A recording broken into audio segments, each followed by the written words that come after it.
Comfortable that he was far enough away from the police station, Michael made his way to the doctor's office, walking at a brisk pace.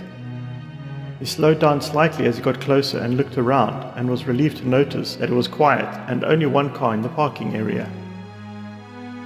He realized this was probably the doctor's car, which he would need to move if he could. He made his way to the bush where he had thrown the clothes and carefully grabbed at them, making sure to disrupt the garden as little as possible. He dropped them next to him and then leaned toward the back of the garden to make a shallow hole.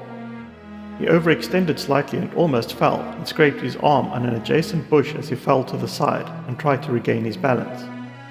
While on his knees, he extended his left arm and leaned forward until it made contact with the building's wall. This gave him the balance he needed, and he dug a shallow hole toward the back with his free hand, picked up the fillings and placed them in the hole and covered the hole up. Michael then pushed himself from the wall and turned his attention to the clothes. He searched the pockets, hoping to find car keys.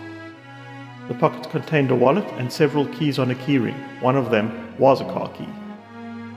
He took the keys out of the pocket and placed them on the ground next to him.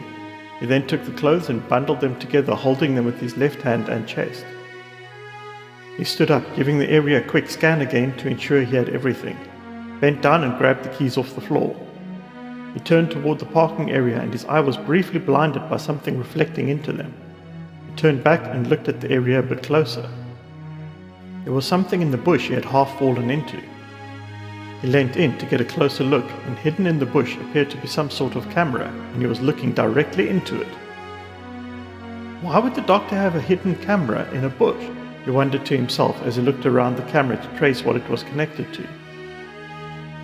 He knew he needed to find what had captured his face and remove that as well. He dropped the clothes and keys on the floor as he needed both his hands free.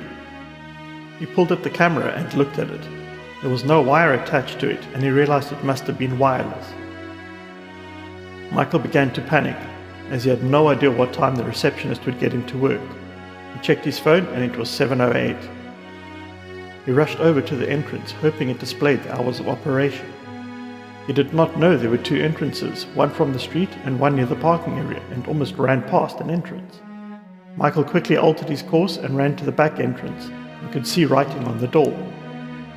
He observed that it opened at 8:30 and deducted that he'd be safe until 7:30 at least, and probably safe until about 8. He then rushed back to where he had dropped the keys, picked them up and rushed back to open the door. He then thought he'd be leaving in a rush, so wasted a bit more time by rushing back to pick up the clothes and ran them over to the car. He opened the back door and threw the clothes inside and closed the door, leaving the car unlocked. As he rushed back to the building, he allowed himself a second to acknowledge that the doctor had a nice car. He fumbled his way through the keys until he found the correct one. He opened the door and heard the countdown of the burglar alarm. Option 1. Does Michael take a quick search and risk the police finding him? Or option 2. He tries to make it appear that the doctor was abducted. Or option 3. He gets out of there as quickly as he can. Vote now.